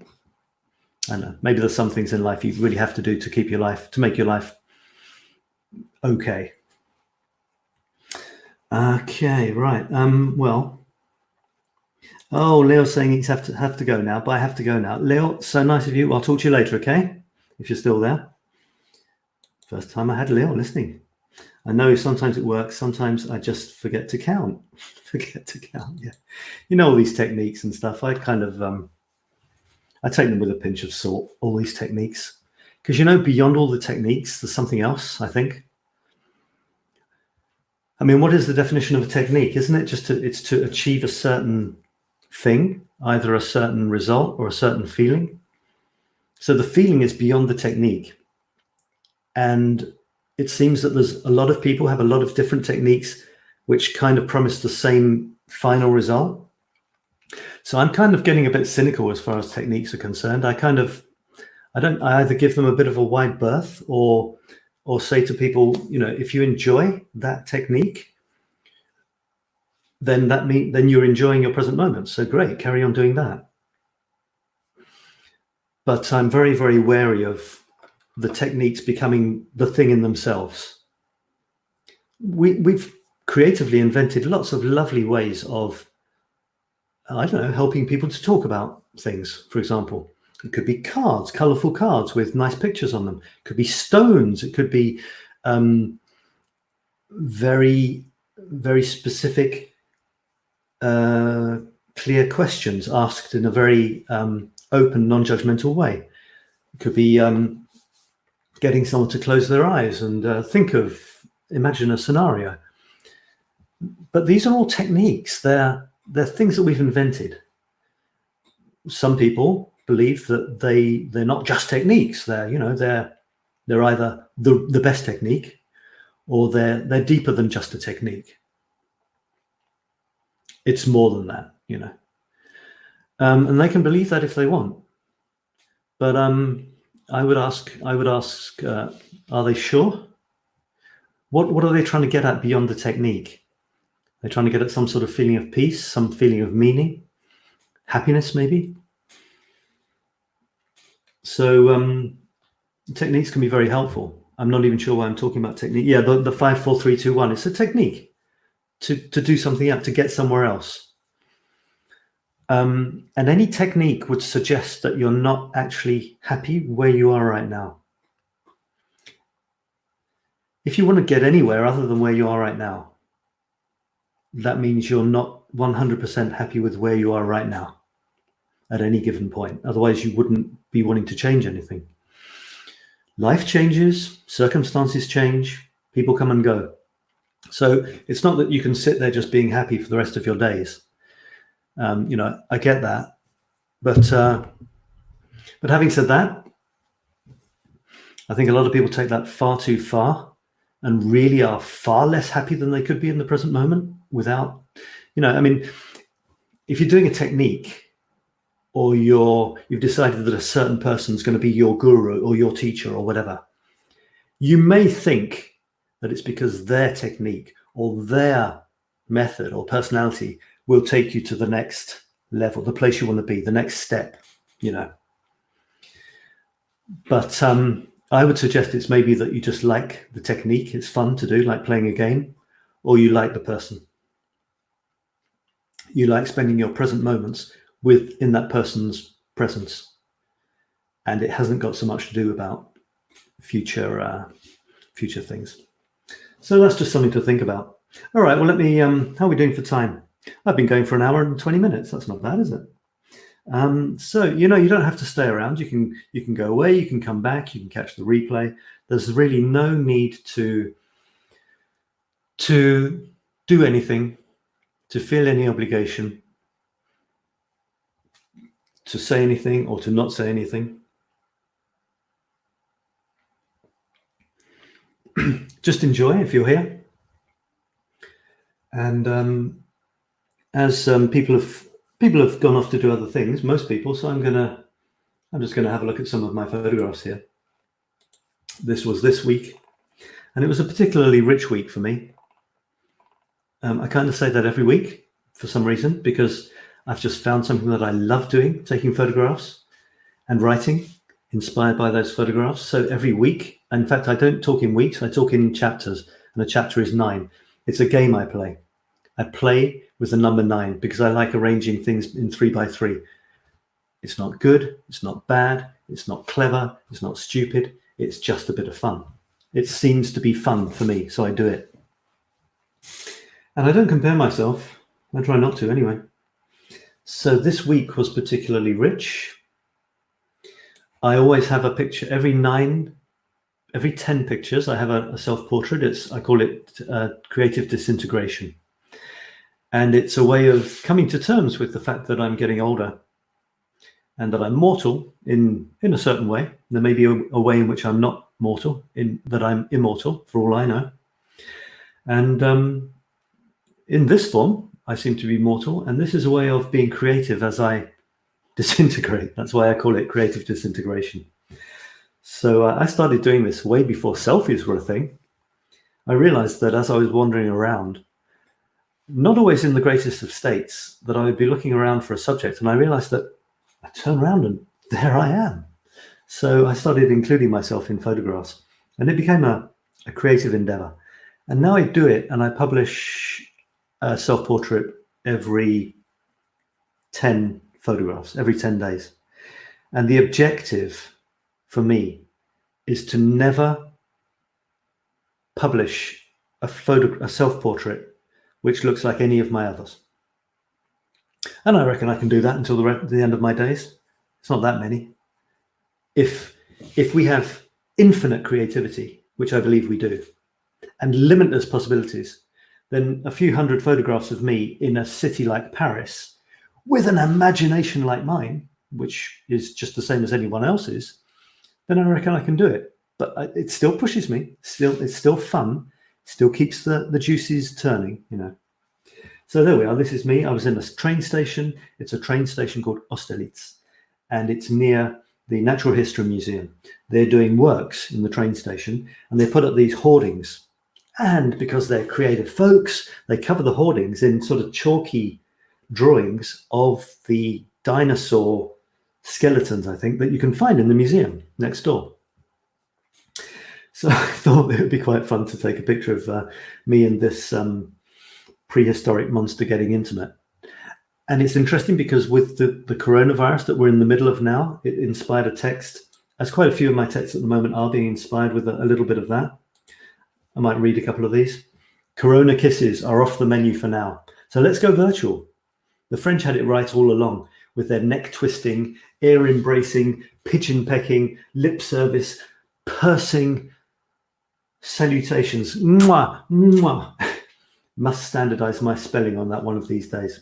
Then again, I seem to remember French kissing fantasies being a thing schoolboys swapped tall tales of like football collectors' cards back in the day. So there's a bit of ambiguity there. Oh my God, French kisses. This chalky escapee from the nearby Muséum National d'Histoire Naturelle and his cohorts can be found stalking passengers and herding on hoardings all around upheavaled Austerlitz station. They're completely transforming the place, and it seems they've turned over a few boulders they should have let lie. Although this beastie seems friendly enough. Give us a smacker. Mwah!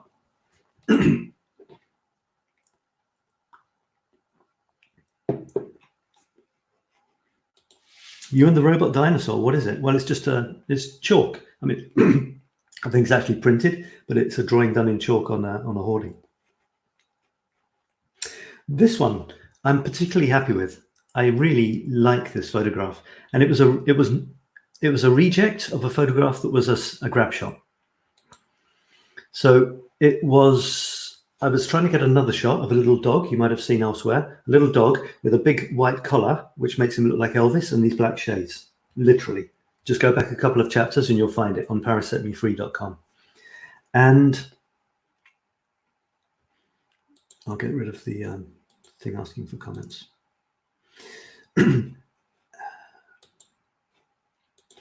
And I was just walking along, pretending to take photographs, trying to get a shot of this little dog, because I don't like my subjects to know that I'm taking a shot. And I walked past, and these birds flew off this ledge, and I took a photograph of them like that. And I had about 3 shots like that.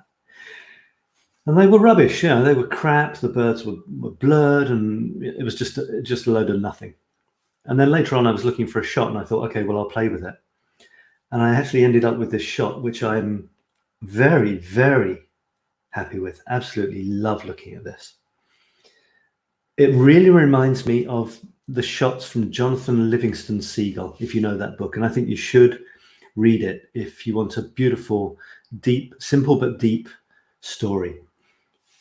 It's one of those stories, a bit like The Little Prince, but a wonderful story. And the author is wonderful, Richard Bach.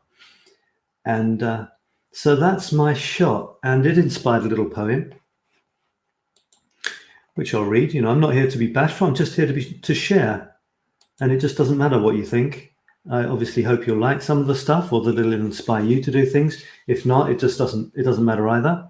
But you've got to share first, because you don't know. If you don't share, then definitely people won't get anything from it. I called this poem "Oh So," but I forgot to put the title in, so I ended up calling it "Oh So." Oh, freedom in a wing beat, human race on pause, the man-made virus cloistered, with no visible cause. Nature sighs a long one, the day she's waited for. The sun arises, no surprises. Blue skies beckon, winter thaws. So. These days I've started incorporating my lines into the picture. For many years, poems were poems, texts were texts, photos were photos, and paintings were paintings. But as time goes on, it's all coming together. Now that I'm using more and more squares in everything, and more often the poem and the picture are linked. Well, I do want them to stand alone, but I must admit, who wants them to stand alone? If that's what's happening, I should just, you know, not ask myself questions. That's what I've done. I doubt that they can be separated now. Even the triangular text, you see, it's become a thing. It's what it is now. And I can't imagine publishing the picture without the poem somewhere near, although the picture on its own is definitely fine. Or the poem without the picture somewhere close by.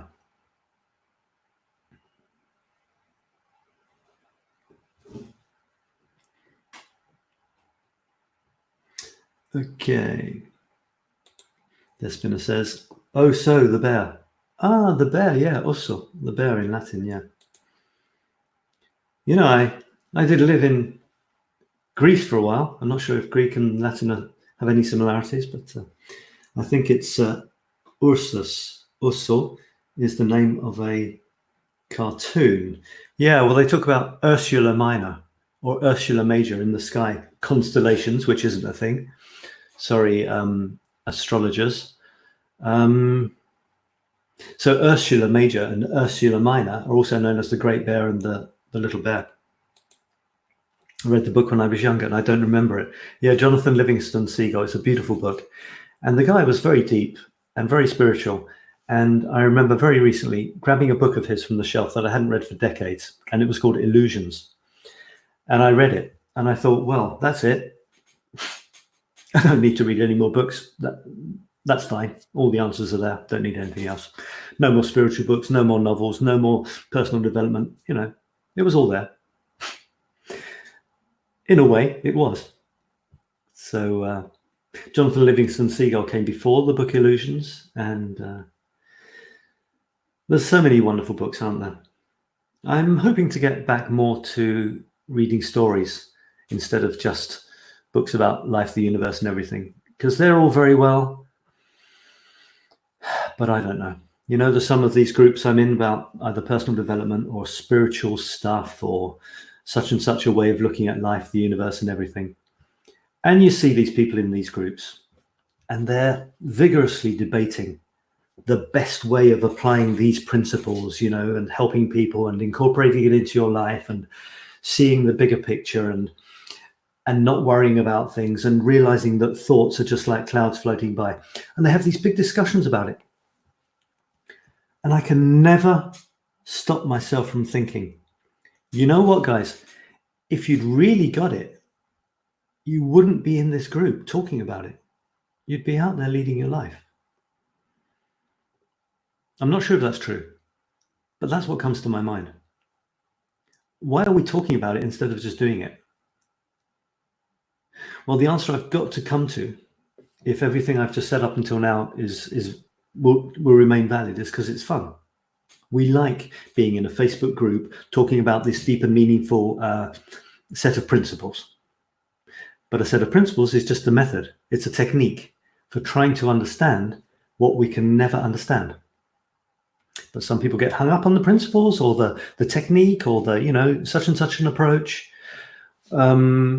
And they get so caught up and excited about it that they adhere to it. And they forget that all it is a step on the way to a deeper understanding. They get stuck on the step. Whereas it would actually be better to go and feed the ducks, probably. I mean, if it's fun, then great. If they're having fun talking about their favorite pet theory, then they're enjoying their lives. Great. They have arrived. You know, it's a choice. What do you do? I like taking photographs. It seems that that's a fun thing to do, so I do that. But that's all it is. It could have been something else. I talk about Paris. I love the history of Paris and all the little curiosities. But it could have been somewhere else. And for you, it is somewhere else, unless you happen to be in Paris. And that's right for you, or make it right for you. So when I talk about Paris, it's just because that's my thing. But if I ever talk about it, it's never to say that my thing is better than anyone else's thing. If anything, it's to encourage people to find interest where they are in their thing. Because that would be good, wouldn't it? To enjoy where you are, to find interest in what you're doing. This is a nice one. A couple of hands and a couple of very fuzzy biscuit-shaped hearts. Or is it heart-shaped biscuits? I'm never very sure.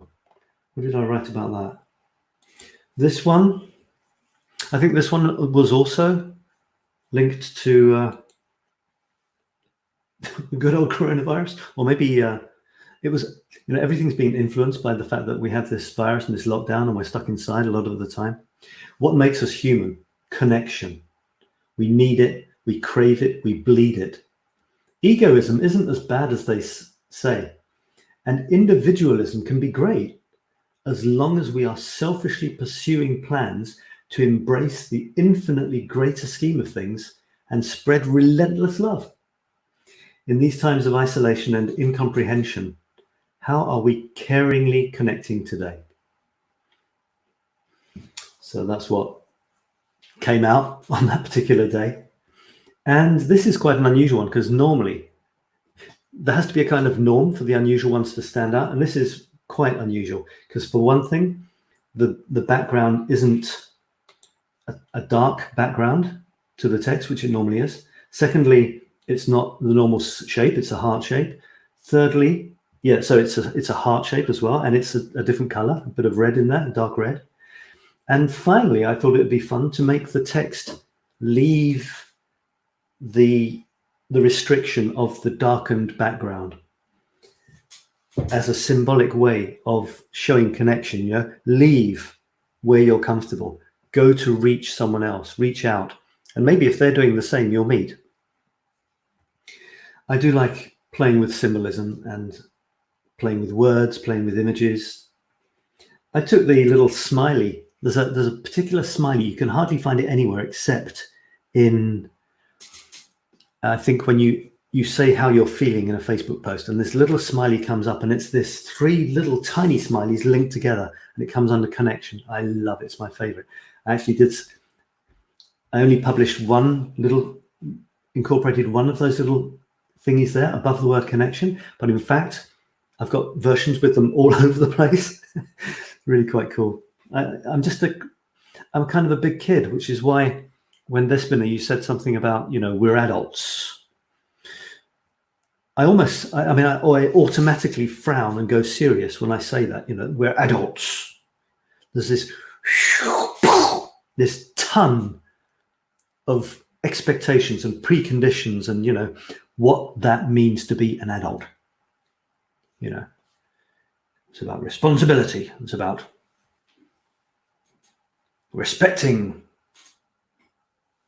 people and doing our duty and that sort of thing, and possibly not having fun. You're not supposed to be having fun. You're supposed to be, all this sort of stuff comes along with it. And when do we pass over from being kids to being adults? And then when do we regress or change into being more carefree as older adults? And do we have to have those boundaries? Do we have to learn those things and then unlearn them, or is it necessary to take on that role of responsibility? Well, for our children, for example, is that what it means to progress through life? Is that part of it? And then if the first part of life, I read this thing recently, I think I mentioned it last week. The first part of life is getting stuff. And then the second part is giving, sharing. When you become less concerned with accumulating, and not suddenly, but at some point, the scales seem to tip, and it actually seems to be more fun to give rather than to get.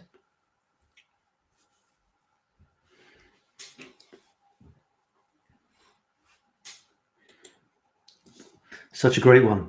Love the heartfelt message. Thanks. Anyone can do this. I think you create some stuff, 𝗪𝗏𝗪, as well. Do a picture of a heart and see what words are the first ones that come to your mind as you touch the pen to the space in the middle of it. Who knows? Nice words will come. Have you ever made movies? What sort of movies? Well, I don't know. Not really. Sab, you're putting more in my sentences. I only said adults in the sense that we have to make a living.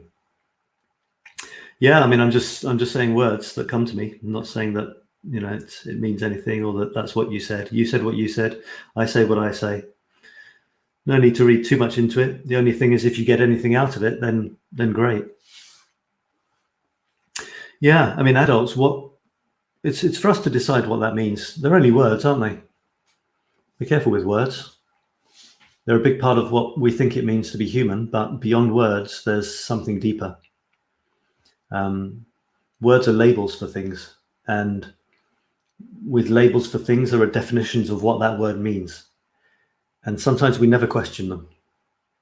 And sometimes I think we should, because some of those labels are not always helpful, I think. Yeah, 𝗪𝗏𝗪, I know you're a big fan of playing with hearts and stuff. And that's nice, isn't it? I mean, a heart's a symbol. It's a bit of fun, but we like symbols. I think they help us. They give us structure. They give us a way of expressing things when it's not always easy to express things. You'll start publishing them. Well, that's fantastic. Yeah, I think you should. You know what? I really encourage people to create something every day. It doesn't have to be every day, but how do we gauge our progress? If we're not obsessed by goals, as I recommend people are not, then how do we feel that we're leading some sort of purposeful life? Well, I don't know if you guys were here from the beginning, but one of my favorite ways is treating every day as a mini life. So what have you done today? What did you create today? And if you're a creative person, someone who likes creating things, well, why not create something new every day? It's not that big a deal. It could be 5 minutes, a 5-minute sketch, Or it could be an hour devoted to writing a poem, or a reflective text, or part of a story, or a whole story, or a meme. You know, I create memes. It's fun. It's just I play with memes. You know, I'm looking for more and more ways of getting a creative kick in the shortest space of time possible. So if you look at my Facebook page, my personal profile, you'll see examples of this probably almost every day. Oh, that's me, that is. And so here's an example, and I'm giving them to you examples as something that you could think about doing, because it's really fun and it's really creative, and you never know, it might really help other people, or they might find it interesting or fun. And that's good enough for me. All of those things together would be amazing. So I enjoy doing them, and I enjoy the fact that they might help other people have fun, present moments when they interact with them. And maybe they will create also. That's all it is. So I've got these things called apparentlys. I call them apparentlys. For some reason, it just came to me, well, through something, that apparently was quite a good way to start a reflective sentence. So now I do these things called apparently, and they always start with the word apparently, and then I write a little sentence or something, which is supposed to be a combination of deep and meaningful, irreverent, funny, with a bit of wordplay in, and that's it. See what happens. I'm not making excuses for them. I'm not saying they're amazing. I'm not saying they're crap. I'm not making any claims for them either way. All I'm saying is that's what I do. That's one of the things I do. And that's what I recommend you do. Never apologize or even explain your creations. Just create them and offer them if you want to, or show them. That's it. That's it. That's all you have to do. There's no need to do any more. If someone asks you what, like there's a painter, you do a painting, they ask you the meaning of the painting. Well, I mean, they want words in the place of the painting. Or what about a poem? You write a poem, which is a little bit strange, it's poetic and it's maybe a little bit difficult to understand. And they say, well, what does it mean? And you could give a big explanation, in other words of what it means. But that's not the poem, is it? That was other words. The poem is the words, and the words are the poem. So I think there's a big argument for not explaining anything. You can, for example, if there's a photograph and it's got a meaning behind it, or it would make the story richer, then go for it. But it's dangerous, because very quickly you're getting into justification territory. I took it because of this. And the other person might say, yeah, but isn't it a bit, or wouldn't it have been better if, and that's not what it's about. They're telling you about them. They're not telling you about you. And besides, you created it. They didn't. So any opinion they might have is secondhand.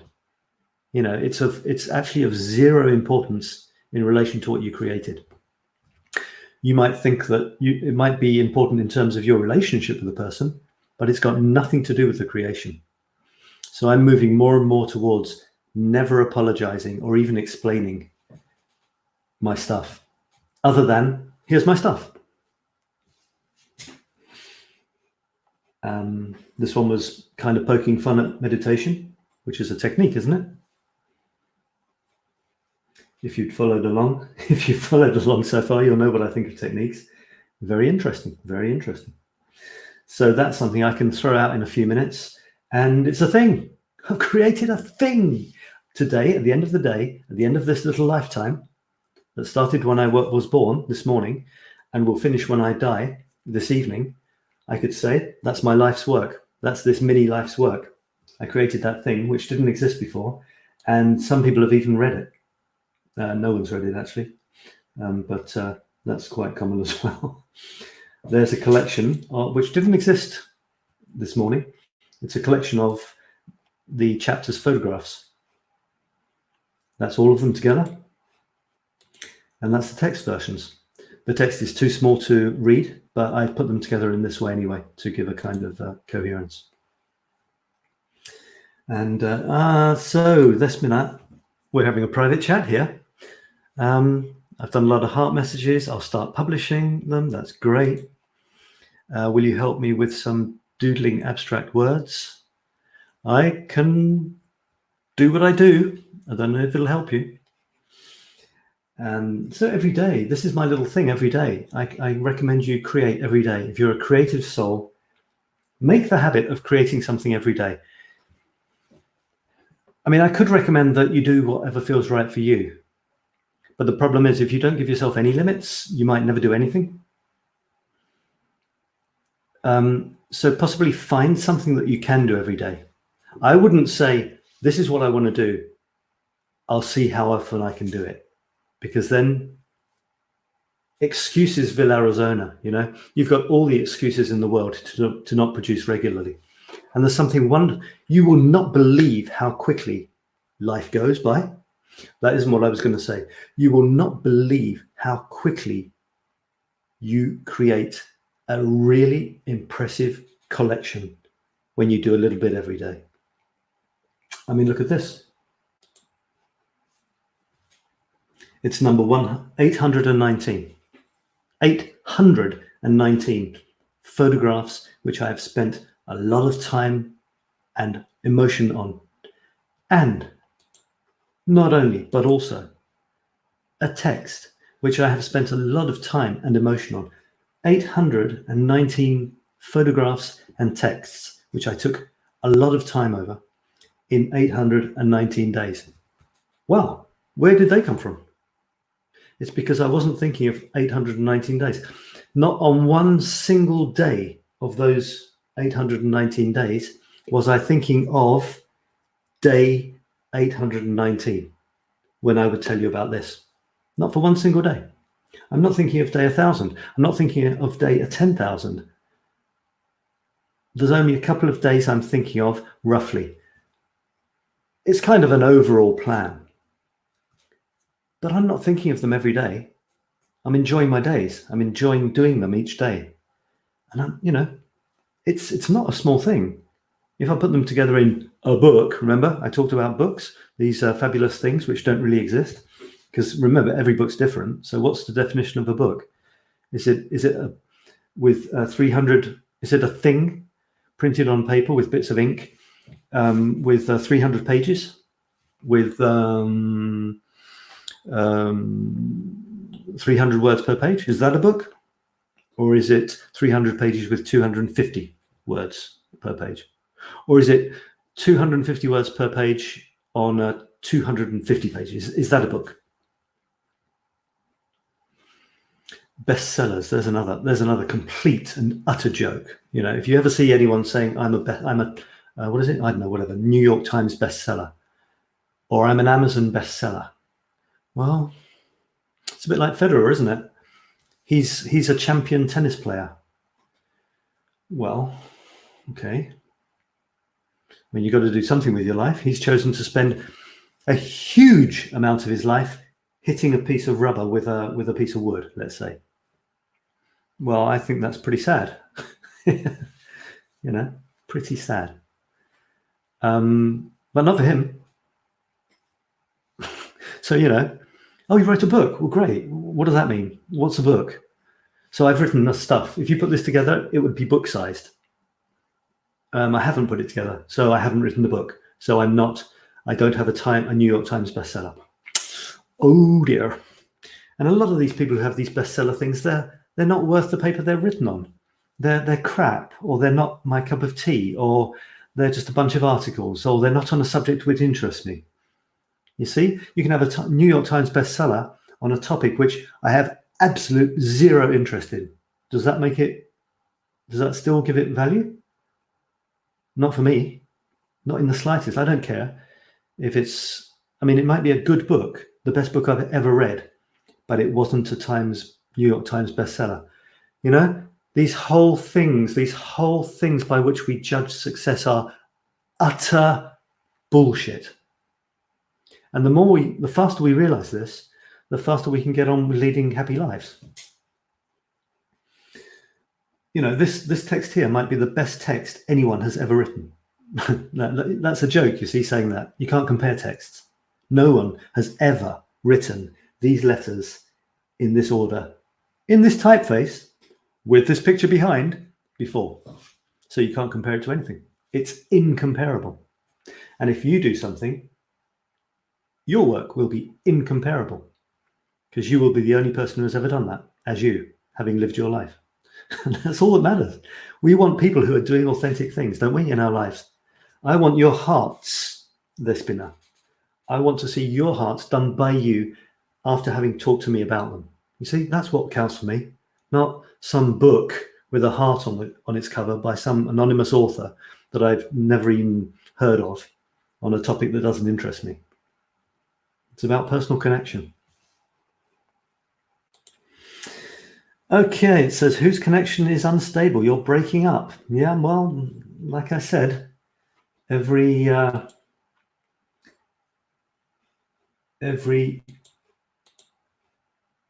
10 photographs, I show you some creative disintegration. Shall I show you? I'll show you another one. If I go back to the chapter before this one. By the way, Song of the Week. I'm going crazy over. I'm just playing it on continuous. I mean, music is a huge passion of mine, but I don't produce my own. But I love to share. So this is my thing at the moment. Morrissey's new album from the Smiths. He was. Once I Saw the River Clear. Check it out.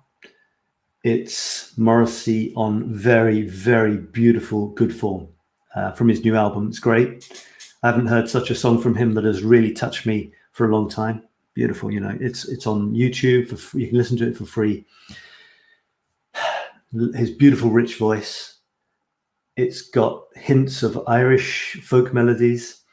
I haven't looked into the lyrics too deeply yet, but it's a kind of cute, a sweet, bittersweet story about him and his grandmother, I think. It's just vintage Morrissey. It's wonderful. It's wonderful. 𝗪𝗫𝗪 says, I hate his voice. Well, listen to this song. See what you think. Okay? Listen to it. You don't know. You don't know if you hate this particular thing. Once I Saw the River Clear. And yeah, let me show you another bit of disintegration. So the last chapter was, just wondering if I've got anything else to share with you. Yeah, I do have, actually. Yeah. So this will end after a couple of hours. I'm finding that 2 hours is pretty amazing. I'm here for all of you, you know, to talk, to share stuff, and so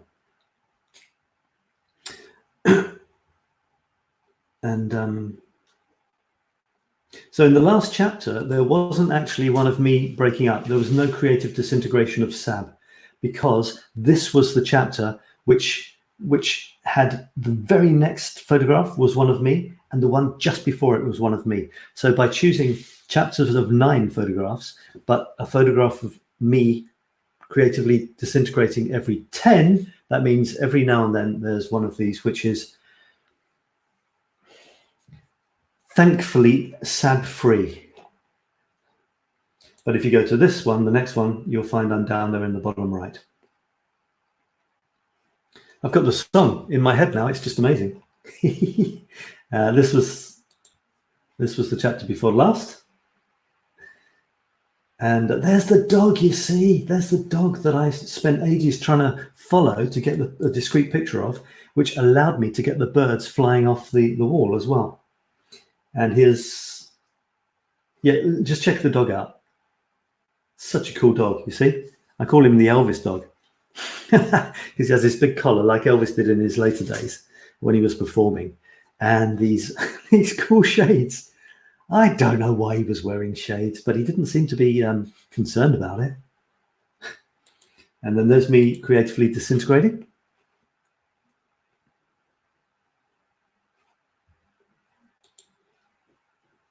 I want to get rid of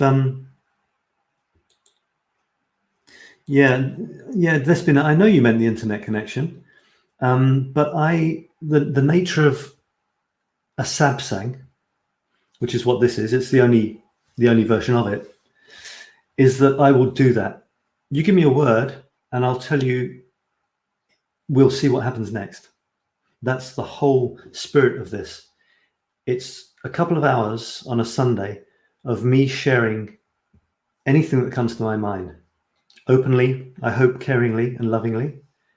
I might say what I feel. Like you said, I hate his voice. And this is someone who is one of the most incredibly important musical people in my entire life.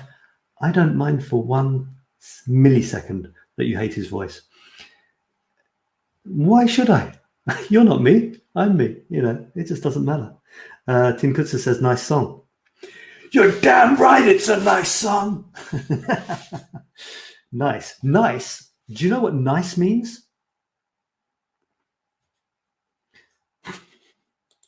Yeah, so there you go. So this is great. This is a wonderful book, actually.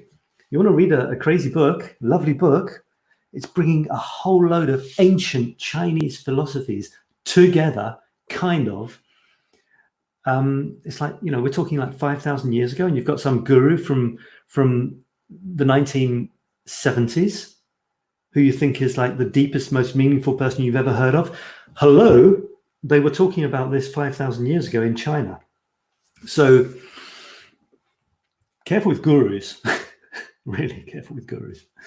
If you find someone and you like their message, you like the way they talk about stuff, that's fantastic. We need them. That's why you can have the most deep and meaningful guru or spiritual teacher or whatever, and you've got some kid from the suburbs. The best person for them could be their uncle or someone else from the suburbs at the local sports club, not the world's most amazing, deep and meaningful guru. So there's always a time for your voice. You will be the voice that some people have been waiting to hear, nobody else's. And until you use your voice, they won't know you're there for them. They won't be able to find you. So you owe it to the people for whom your voice is the voice they're waiting to hear, the inspiration they're waiting to hear, the caring person that they can relate to. You owe it to them to not be selfish and to speak up and to be open and to be there and to be ready to welcome them. So this is a great book, The Path. I really enjoyed it because, you know, it's taking a more global view. I like it when there's a place for everything, you know. I like a guru talking about his way of looking at things. I like someone who's writing a book, taking a global view. I like someone on the street giving their way of looking at life. It just doesn't matter, you know. So I'm going to finish with something that I started this week, I think. Someone gave in a group, gave a sort of throwaway comment saying this. I might have shown you this last week, but you've awoken a monster, as Jen would say. So this was who is expecting me to show up today. So you can, based on what I just said about your voice, you know, it doesn't matter who you are the voice for some people. Will you let them hear it? So that's what that's about. So I really like that. And I played around, you know, grown man, 54 years old, playing around with colored pens. Is that adult enough? And I thought, I kind of put a throwaway comment saying, you know, hey, well, some people said they like this. Maybe I should make it a thing. And then somebody said, yeah, I think you should. And that made me make it a thing. I mean, this is a thing, as much as anything's a thing. But the way we talk about a thing with a capital T is to do more. So I started doing more. I've done 2 more. This one was inspired by something. Total chaos is the new Zen. And I kind of like smileys. My artistic prowess goes as far as copying smileys and coloring in with felt pens. So I like this. You know, I was just thinking, I was in groups where people were sort of saying, you know, oh my God, it's crazy. The kids are going nuts. I will never, ever criticize a teacher again. Yeah, but teachers don't have them running around, you know, painting the walls, believe me. So that was cool. And then I did another one, which is this one. create first, check Facebook second. There was a little bit in the middle, you see. The joke is create first, throw your entire fucking life up. No, sorry, check Facebook second. And this came from the black hole, the blue hole that is Facebook.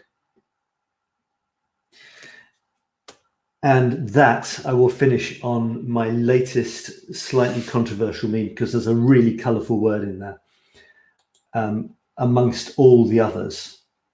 And, you know, I mean, I as a human being, I do sometimes things that we call bad words come out of me. Sometimes beautiful, sensitive stuff that we call beautiful, sensitive stuff comes out of me. But it's all the same thing, you know, everything is mixed up. So again, I try not to make excuses, you know.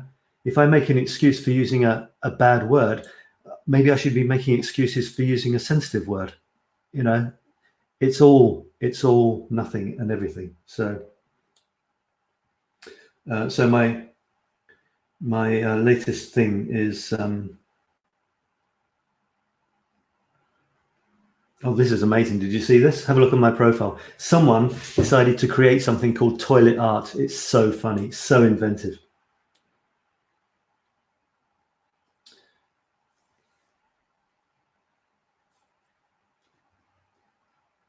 There it is. Beautiful. I'm going to have to go in a minute. So the songs are great, only when sung by others. No, you have the right to be wrong, you know. I mean, honestly, it's a free world, and I give you that right 200%, which means as much as 100%. Just listen to the damn song. That's all I'm saying. Listen to the damn song. I wanted to say cool, but you would have something to say about that too. I've got something to say about everything. Cool. Cool. That reminds me of a great movie with a great story. Obviously, only I think it's great. Well, I'm not the only one who thinks it's great. Collateral with Tom Cruise, directed by Michael Mann. Brilliant. And there's a moment in there where one of the characters says, cool. I love that movie. Create first. Create first. That's it. Create first and see what happens second. Because if you don't create anything, then there won't even be a second, will there? And I'll finish on this beautiful meme apparently thing. See, I'm playing around. So this, I've given myself a structure. Black and white. I've started using color, but there is a black and white version. Oh yeah, I'm remaining faithful to my origins. I have so many colors everywhere. I thought, could you actually do anything without color? Are you capable? So I thought my website before the last one was going to be in black and white, and it's called apparently.space. I like that because, well, apparently.com wasn't available. So let's get creative. What do you do when a barrier comes up on an idea you had? Well, you find a different and better way of doing it. Otherwise, well, that's what we are. That's what humans are. You find a different way, which humans are always capable of doing. And you also, often it's better than the way you were planning on doing it. And if it isn't, you can find a way of looking at it that it is. So .com is supposed to be the best. I couldn't get it, but you know what? Everyone's got .com websites, but not everyone has a .space website. So I've got apparently .space. Yes, it is. There it is, black and white. Some of these you can click on and get a color version. Yeah. You go to the blog or the apps. The apps is just a collection of all of these apparentlys. What I really wanted was for people to give their own apparentlys after, to start new sentences, apparently something else, inspired by my apparentlys. Okay, there they are, you see? There they all are. I did 3 different versions of the fuck one. They all say the same thing, but I've changed I, you, and we interchangeably. So you can apply it to yourself, you can apply it to someone personally, or you can include yourself with others. And I wanted to say something else. I don't know what it was. Yeah, so there I've got a structure. I've given myself a very strict structure. Every observation, joke, whatever, starts with the word apparently. And it's also limited in space, because I'm not going to go tiny. I'm not going to go like 2 words. So there's either between 4, 5, 6, 7 lines max. That's my restriction. And then underneath it, I do give myself the opportunity of a kind of retort. So if I click on one of these, you'll notice that there is a retort.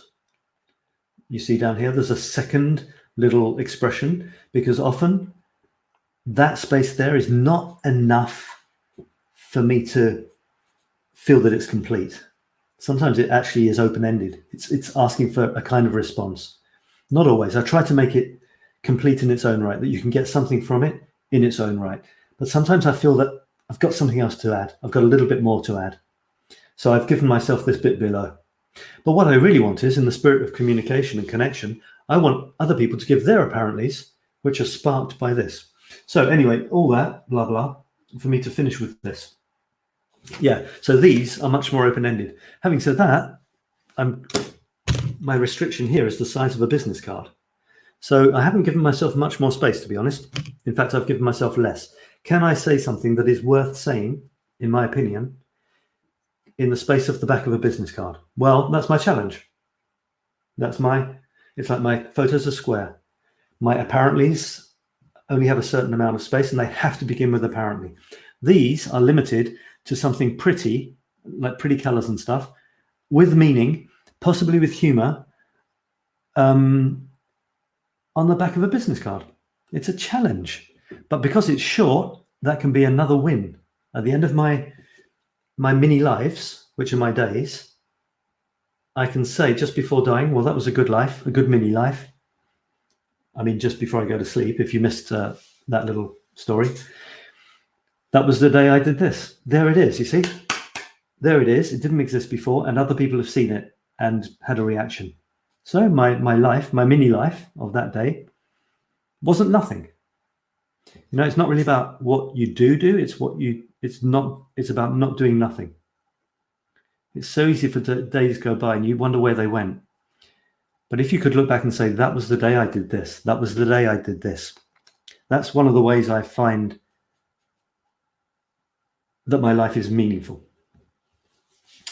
So the final thing I wanted to show you was,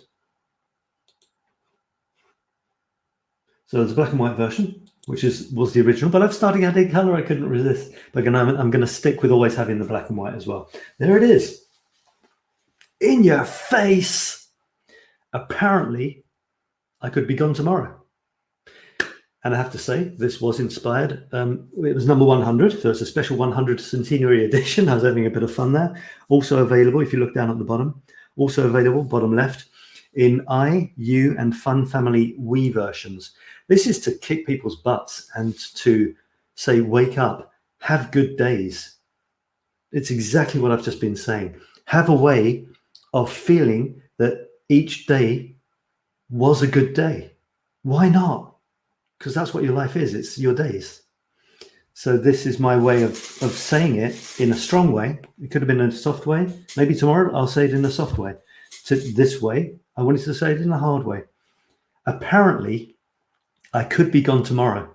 What the fuck am I doing today? What am I doing today? Because if you're not doing something that is worth something today, that's it. That's your life. Think of this now as your life. Don't think of any other part of it. No imaginary past, or gone past, no imaginary future. Just think of it as today. This is it. This is it. Is it good? Are you having fun? Are you enjoying being you right now, right this very second? And how do you know? Well, I'm enjoying being me because I'm looking for something that I created today. I don't have one at hand, but imagine it was this, because I did this today. I've got something, it's solid, it helps me. And I can look back on it.